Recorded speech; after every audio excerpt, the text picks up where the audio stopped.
ሀገራዊ ለውጡ ከመጣ በኋላ የመንግስት ተቋማት ዘመኑን የዋጁ እንዲሆኑ በስፋት ወደ ሪፎርም እንዲገቡ ተደርጓል።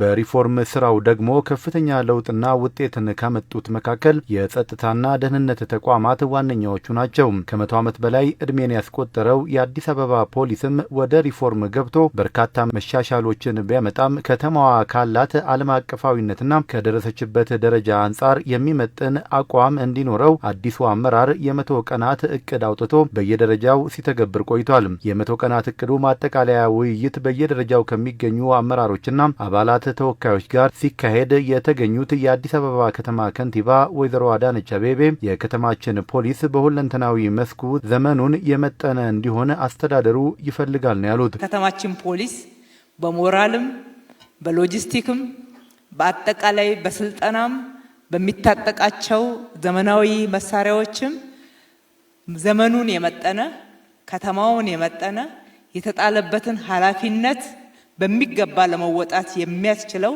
ይሆን ዘንድ የከተማው ፍላጎት ነው። ለዚህ በበጀትም በሚያስፈልገው ሁሉ ቅድሚያ ለመስጠት ከተማ አስተዳደሩ ወደ ኋላ ብሎ አያውቅም። አስፈላጊው የከተማው ሀብት በሚፈቅደው ልክ ተሟልቶለት የበለጠ ምሳሌ ሆኖ ከፊት እንዲሆን እንሻለን። ዛሬም ያመሻታችን እንዳለን ያለው የፖሊስ ሪፎርም በተጠናከረ ሁኔታ መሄድ አለበት። ሪፎርም ማድረግ ማለት በሰው ኃይልም በሎጂስቲክም በአሰራርም ጠንካራ ተቋም የመፍጠር ጉዳይ ነው።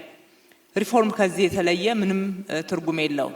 ሪፎርሙ በአሰራርና በሎጂስቲክስ መስክ ከሚያደርገው ትኩረት ባሻገር በሰው ኃይል ልማቱም ክፍተት ያለበትን የማረምና የማስተካከል እንዲሁም የተሻለ የሰራውን የማበረታታትና ሞራል የመገንባት አሰራርን የሚያካትት መሆኑን ነው ከንቲባ አዳነች የገለጹት። ማሰልጠን፣ ማብቃት፣ ግብአትን መስጠት፣ ተገቢውን ሞራል እንዲታጠቅ ማድረግ የሪፎርሙ አካል ሰው ኃይልን የምንቀይርበት የምናበቃበት አንዱ ትልቅ ትኩረት ነው።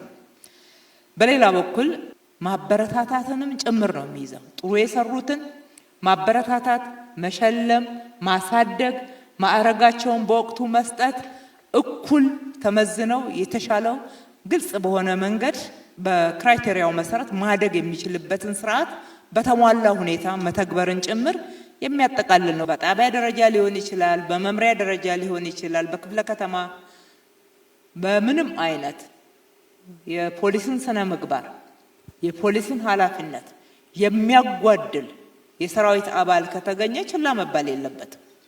ምክንያቱም የእናንተ ዋናው ክብር ህዝብ ዘንድ ያላችሁ እምነትና አገልጋይነታችሁ ስለሆነ ያንን ይጽሳል።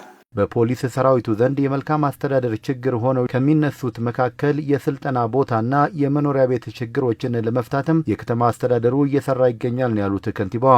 በሰኔ ወር የመጀመሪያውን ምዕራፍ ሁሉንም ባንዴ አንችልም። የመጀመሪያውን ምዕራፍ የመኖሪያ ቤት ግንባታ እናስጀምራለን።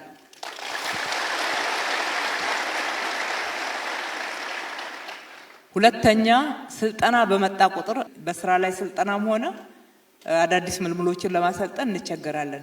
ይሄ አዲስ አበባን እንኳን አይመጥንም። የአዲስ አበባ ፖሊስንም ረጅም እድሜ ጠገብ የሆነውን ታሪክ አይመጥንም። ስለዚህ እሱንም በፍጥነት ከመኖሪያ ቤቶቹ ጋራ እናስጀምራለን። መለያችሁ በህዝቡ ዘንድ ትልቅ የሚከበር እናንተም ማገልገል ትልቅ ክብር እንደሆነ አሁን የጠቃቀስኳቸውም ሆኑ ሌሎች የማዕረግ ግብአቶች አንዳንድ ጥቅሞች ቢከበሩላችሁም ኃላፊነታችሁን፣ ስራችሁን፣ አገልግሎታችሁን አይመጥንም። በሱ አይለካም። ይሄንን ከልቤ ነው የምለው። በሱ በፍጹም አይለካም። የጸጥታ አካል አገልግሎት እስከ ህይወት መስዋዕትነት ድረስ የሚደርስ በመሆኑ ሀገርን ሰላም ማስጠበቅ፣ ሌላው በሰላም ወጥቶ እንዲገባ አንዳች የጸጥታ የደህንነት ስጋት እንዳያጋጥመው ማድረግ ትልቅ ኃላፊነት ነው። ከህዝቡ የምታገኙት ክብር ህዝቡ በእናንተ ላይ እምነት አሳድሮ በትልቅ ሁኔታ የሚሰጣችሁ ክብር ነው ትልቁ ታሪካችሁ።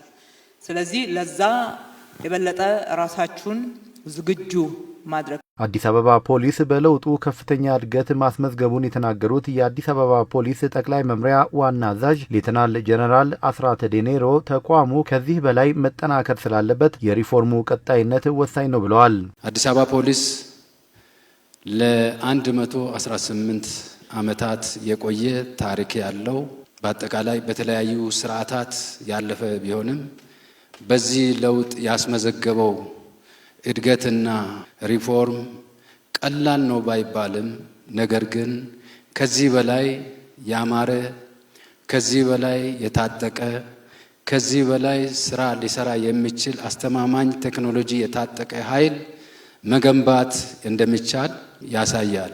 ሰራዊታችን 24/7 ፀሐይ ሳይል ዝናብ ሳይል ብርድ ሳይል ስራውን ይሰራል።